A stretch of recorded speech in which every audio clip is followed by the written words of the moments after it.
الحمدللہ رب العالمین والصلاة والسلام علی سید الانبیاء والمرسلین سید الاولین والآخرین وخاتم النبیین وعلی آلہ وصحبہ اجمعین اما بعد اعوذ باللہ من الشیطان الرجیم بسم اللہ الرحمن الرحیم ان هذا القرآن يهدي للتي هي أقوم ويبشر المؤمنين الذين يعملون الصالحات أن لهم أجرا كبيرا صدق اللہ العظیم۔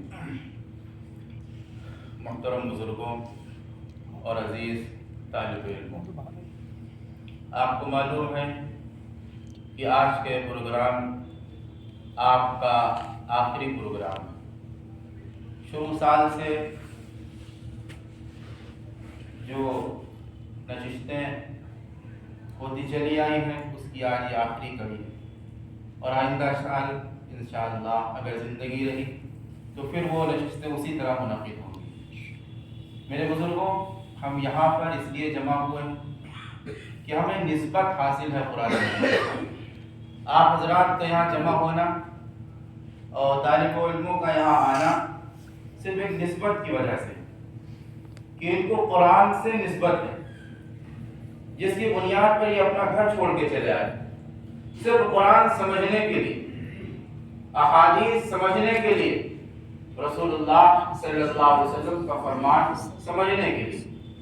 قرآن سے نسبت اور رسول اللہ صلی اللہ علیہ وسلم سے نسبت، اس نسبت نے آپ کو گھر چھوڑوا دیا، آپ کو آپ کے ماں باپ سے دور کر دیا۔ صرف نسبت پر اللہ آپ کو قبول فرمائے۔ مدین صاحب آئیے، آپ کی جگہ یہ ہے۔ اس نسبت نے گھر چھڑوا دیا۔ یہ نسبت بہت عالی، جس کو یہ نسبت مل جائے اور اس نسبت میں وہ کمال حاصل کر لے، اللہ رب العزت والجلال اس کی دنیا بھی سنوار دیتا ہے اور آخرت بھی سنوار دیتا ہے۔ حضرات صحابہ اکرام کو اللہ کے پیغمبر سے نسبت حاصل تھی، قرآن سے ان کو نسبت حاصل تھی۔ وہ قرآن مجید کو اپنے لیے حرز جاں سمجھتے تھے، وہ رسول کی نسبت پر مرنے اور جینے کے لیے تیار رہتے تھے۔ ہر وقت ان کے آگے رسول اللہ صلی اللہ علیہ وسلم کی تعلیم رہتی تھی۔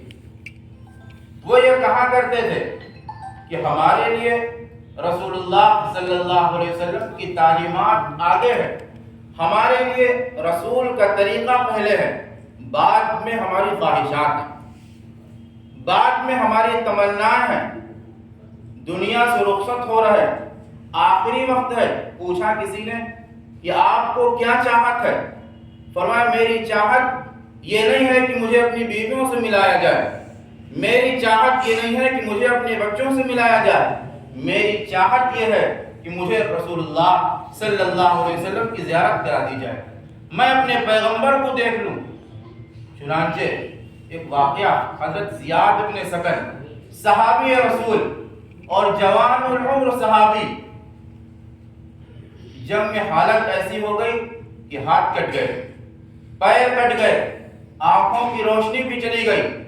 رسول اللہ صلی اللہ علیہ وسلم نے ایک صحابی سے کہا اپنے کہ ذرا زیاد بن سکن کی خیریت معلوم کرو، وہ کیسے ہیں؟ وہ صحابی دوڑتے ہوئے گئے، ہلایا، کہا زیاد تم کیسے ہو؟ تمہاری خیریت معلوم کی ہے تمہارے آقا حضرت محمد رسول اللہ صلی اللہ علیہ وسلم نے، یہ بتاؤ تم کیسے ہو؟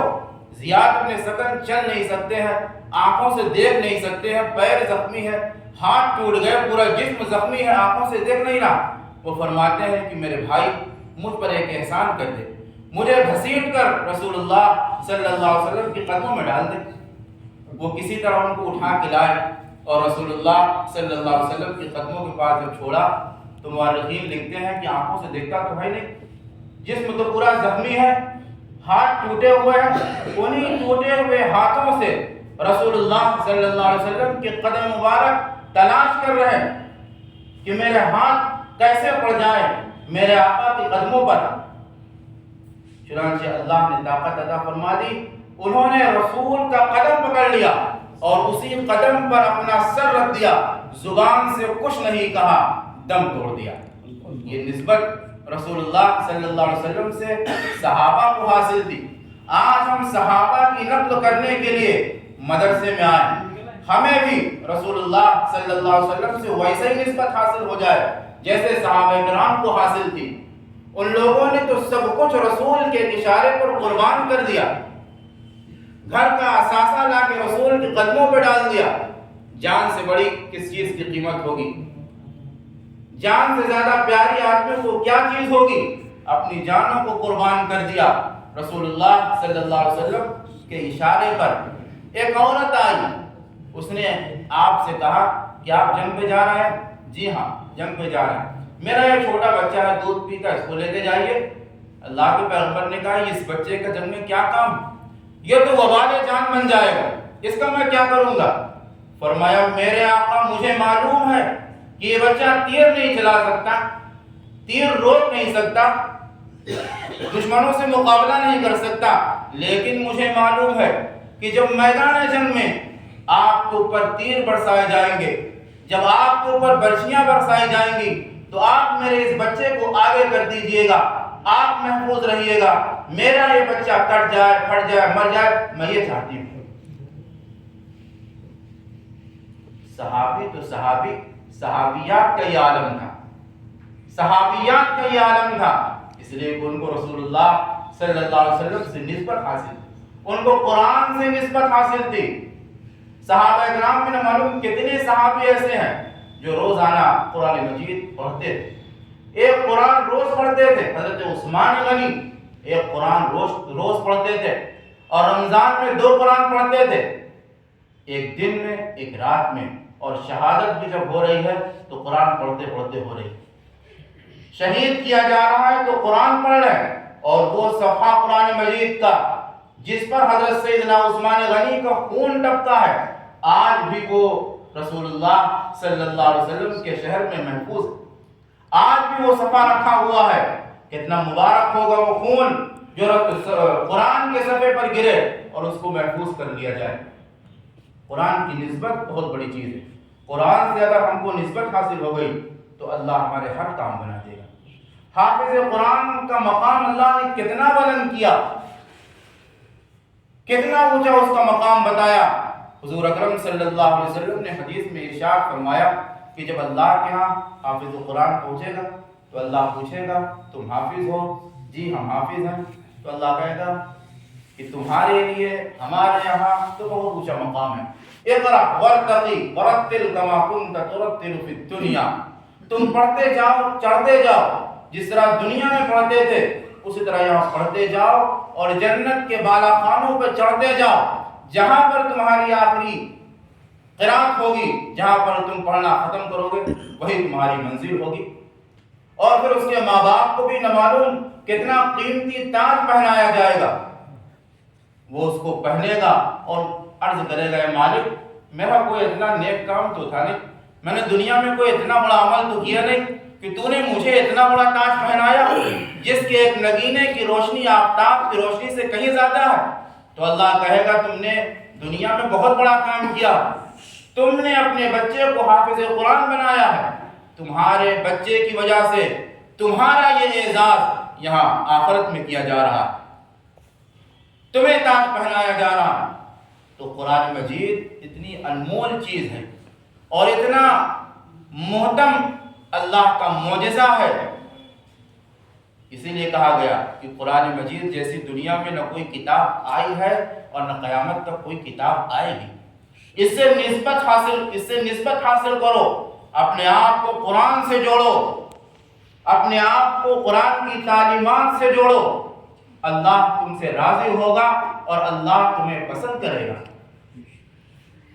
حضرت امام نافع رحمۃ اللہ علیہ ایک بہت بڑے امام گزرے ہیں، ان کا مشغلہ یہ تھا قرآن پڑھنا پڑھانا، قرآن پڑھنا پڑھانا، بہت بڑا قرآن مجید کا وہ حلقہ لگاتے تھے، اور دور دور سے لوگ ان کے پاس قرآن مجید پڑھنے، سیکھنے، اس کی تفسیر سمجھنے آیا کرتے تھے۔ امام نافع رحمۃ اللہ علیہ ایک دن وہ آئے تو جس راستے سے آئے وہ پورا راستہ معطل ہوتا چلا آیا۔ جب قرآن مجید پڑھانے کے لیے بیٹھے تو ایسا لگتا ہے کہ ان کے جسم سے خوشبو پھوٹ رہی ہے، اور ایسی خوشبو پھوٹ رہی ہے، ایسا لگتا ہے کہ جنت کی خوشبو۔ آپ کے شاگردوں نے پوچھا کہ حضرت یہ بتائیے آج آپ نے کون سے عطر لگایا، آج آپ نے کون سے عطر لگایا ہے؟ در و دیوار معطر ہو گئے، آپ جدھر جا رہے ہیں وہ گلی مہک رہی ہے، آپ جہاں بیٹھ رہے ہیں وہاں سے خوشبو پھوٹ رہی ہے، یہ خوشبو تو دنیا کی خوشبو نہیں ہے، آج آپ نے کون سا عطر لگایا ہے؟ رونے لگے اور فرمایا کہ میں نے کوئی عطر نہیں لگایا، میں نے کوئی عطر نہیں لگایا، ہاں میں نے آج رات میں رسول اللہ صلی اللہ علیہ وسلم کو خواب میں دیکھا، میرے آقا تشریف لائے اور فرمایا کہ نافع منہ کھولو، میں نے منہ کھولا، میرے آقا نے اپنے مبارک تھوک نکالا اور میرے منہ میں ڈال دیا ہے، جب سے وہ تھوک میرے اندر گیا ہے میرے جسم سے خوشبو پھوٹ رہی ہے، میرے جسم سے خوشبو پھوٹ رہی ہے۔ یہ نسبت قرآن مجید سے نسبت کی وجہ سے امام نافع کو یہ مقام حاصل ہوا۔ اتنا بڑا مقام دنیا میں اللہ نے انہیں دے دیا۔ حضور کی زیارت ہو جائے کسی کو، یہی بہت بڑی بات ہے، اور وہاں حضور اپنے مبارک لعاب نکال کر امام نافع کے منہ میں ڈال، صرف اس لیے قرآن کی برکت۔ تم قرآن پڑھتے پڑھاتے ہو، تم قرآن کی تعلیم دیتے ہو، تم سے بڑا اس دنیا میں کوئی نہیں ہے۔ میں نے پرسوں یہ کہا تھا میرے بچوں، تم قرآن یہاں پڑھتے ہو، تم قرآن یہاں سیکھتے ہو، تم علوم نبوت کیا حاصل کرنے کے لیے آئے ہو، تم سے بڑا اس دنیا میں کوئی نہیں، تم سے بڑا مقام اس دنیا میں کسی کا نہیں ہے۔ تم مایوس مت ہویا کرو، تم گھبرایا مت کرو، تم پریشان مت ہویا کرو کہ ہمارے ساتھی تو کالج میں پڑھتے ہیں، ہمارے ساتھی تو اسکول میں پڑھتے ہیں، ان کا اسکول بہت ہائی فائی ہے، ان کا کالج بہت ہائی فائی ہے، ان کی تعلیمات بہت ہائی فائی ہے۔ یاد رکھنا، قرآن مجید کی تعلیم سے زیادہ اس دنیا میں کوئی تعلیم ہائی فائی نہیں ہو سکتی کبھی، اس لیے کہ قرآن اللہ کا کلام ہے، قرآن مجید اللہ کی صفات ہے، قرآن مجید اللہ کی صفات ہے، اس کو یاد رکھو۔ قرآن مجید اللہ کی مخلوق نہیں ہے، حضور اکرم صلی اللہ علیہ وسلم تو اللہ کی مخلوق میں شامل ہے، نبی ہے تو مخلوق میں شامل ہے، لیکن قرآن اللہ کی مخلوق نہیں ہے، قرآن اللہ کی صفات میں ہے۔ کہو ایک مرتبہ قرآن اللہ کی صفات میں سے ہے، کہیے قرآن اللہ کی صفات میں سے ہے، قرآن اللہ کی مخلوق نہیں ہے۔ صرف اسی بنیاد پر امام احمد بن حنبل رحمۃ اللہ علیہ کے کوڑے لگائے جاتے ہیں۔ بادشاہ یہ کہتا تھا کہ قرآن اللہ کی صفات نہیں، اللہ کی مخلوق ہے، کہو اسے، تو امام احمد بن حنبل کہتے تھے میری جان تو لے لے مگر یہ میں کہہ ہی نہیں سکتا کہ قرآن اللہ کی مخلوق ہے۔ صبح سے لے کے شام تک ان کے اوپر کوڑے برسواتا تھا بادشاہ، لیکن وہ اللہ کے بندے، ہاتھ کھینچے گئے، پکوڑے نیچے آ گئے، جھول گیا ہاتھ، لیکن وہ اللہ کے بندے یہ کہتے رہے کہ قرآن اللہ کی صفات ہے، غیر مخلوق۔ قرآن مجید ہم تک جو پہنچا ہے وہ تھوڑی مشقت کے ذریعے نہیں پہنچا، بہت مشقت برداشت کی ہے اسلاف نے، صحابہ کرام نے تو ایسی مشقتیں برداشت کی ہیں کہ زمین اور مشقتوں کو دیکھتی تھی اور آسمان اور مشقتوں اور پریشانیوں کو دیکھتا تھا تو روتا تھا، یہ تو اللہ کا حلم تھا اور اللہ کی نرمی تھی، ورنہ آسمان زمین پہ آ جاتا۔ اتنی مصیبتیں صحابہ کرام کو دی گئی۔ ارے قرآن میں یہ بتایا گیا کہ اللہ احد، تمہارا اللہ ایک ہے، صحابہ کرام میں کہتے تھے اللہ ایک ہے، دشمن پکڑتے تھے مارتے تھے لیکن وہ کہتے تھے کہ اللہ ایک ہے۔ جان نکل رہی ہے، آخری سانس جسم سے نکل رہی ہے تو اس سانس کے ساتھ اللہ احد کی آواز آ رہی ہے، اللہ احد کی آواز آ رہی ہے، تو گویا اللہ نے انہیں اس دنیا میں مصیبتیں تو دیں لیکن آخرت میں ان کے لیے اتنا بڑا مقام طے کر دیا اور اتنا بڑا مقام عطا فرمائے گا جس مقام کا اس دنیا میں کوئی تصور نہیں کر سکتا۔ قرآن میں اعلان کر دیا گیا رضی اللہ عنہم ورضوا عنہ، یہ صحابہ اللہ سے راضی ہے اور اللہ ان سے راضی۔ اگر اللہ یہ کہتا کہ ہم صحابہ سے راضی ہیں بات پوری ہو جاتی، لیکن اللہ نے صحابہ کے مقام کو بتانے کے لیے کہ اے بعد والوں تم صحابہ کو اپنی طرح مت سمجھنا وہ ایک عام مسلمان نہیں ہے، بلکہ رضی اللہ عنہم ورضوا عنہ، اللہ ان سے راضی اور یہ بھی اپنے رب سے راضی ہیں۔ یہ جس حال میں ہے اپنے رب سے راضی ہے، کھانے کے لیے گھر میں نہیں ہے لیکن اپنے رب سے راضی ہے، پینے کے لیے گھر میں نہیں ہے لیکن اپنے رب سے راضی ہے، جوان لڑکا جنگ میں شہید ہو رہا ہے اپنے رب سے راضی ہے، دشمن سولی پر چڑھا رہا ہے لیکن اپنے رب سے راضی ہے۔ تو اللہ فرماتا ہے میں ان سے راضی ہوں اور یہ مجھ سے راضی ہیں، اور آخر میں اللہ نے اعلان فرما دیا وَكُلًّا وَعَدَ اللَّهُ الْحُسْنَى، ان کے لیے جنت کا وعدہ ہے۔ یہ جنت کا وعدہ صحابہ کرام کو کیوں ملا دنیا میں؟ صرف اس لیے کہ اللہ نے ان کو نسبت رسول اللہ صلی اللہ علیہ وسلم سے حاصل کروائی، ان کو رسول سے نسبت حاصل ہوئی اور قرآن سے نسبت حاصل ہوئی، تو دنیا میں بھی اللہ نے انہیں مقام عطا فرمایا اور آخرت میں ایسے مقام کا اعلان فرما دیا جس مقام کا کوئی نہ تصور کر سکتا ہے نہ جس کے بارے میں کوئی سوچ سکتا ہے۔ میں نے آیت پڑھی تو اللہ فرماتا ان ھذا القرآن یہدی للتی ہی اقوم ویبشر المؤمنین الذین یعملون الصالحات ان لهم اجرا کبیرا۔ یہ قرآن ہے جو راستہ دکھاتا ہے، جو سیدھا راستہ دکھاتا ہے، یہ قرآن ایسا راستہ دکھاتا ہے جو کہیں پر جا کر ٹیڑھا نہیں ہوتا، کہیں پر جا کر پیچیدار نہیں ہوتا، اس راستے میں کہیں کجی نہیں ہے، اس راستے میں کہیں موڑ نہیں ہے۔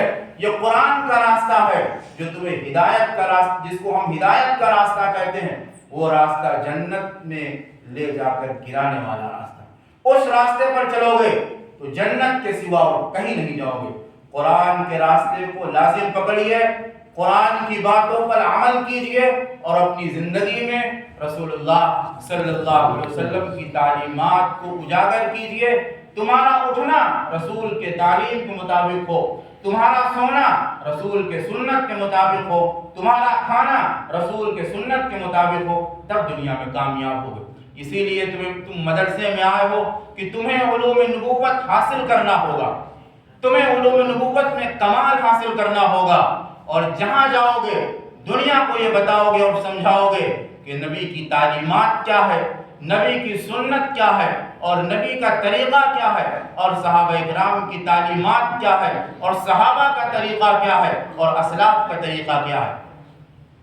ہر وقت اپنے سامنے رسول اللہ صلی اللہ علیہ وسلم کی تعلیمات کو سامنے رکھنا ہے اور قرآن کی تعلیمات کو سامنے رکھنا ہے۔ جو رسول کی تعلیم وہی قرآن کی تعلیم، جو رسول تعلیم دے رہے ہیں وہی اللہ بتا رہا، اس کو قرآن مجید کہتے ہیں۔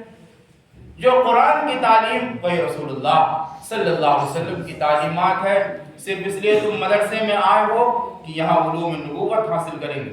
جب علوم نبوت کہہ دیا گیا تو اس میں قرآن بھی آ گیا، اس میں حدیث بھی آ گئی۔ غرض یہ کہ رسول اللہ صلی اللہ علیہ وسلم کی پوری زندگی آ گئی، پوری زندگی آ گئی اس میں۔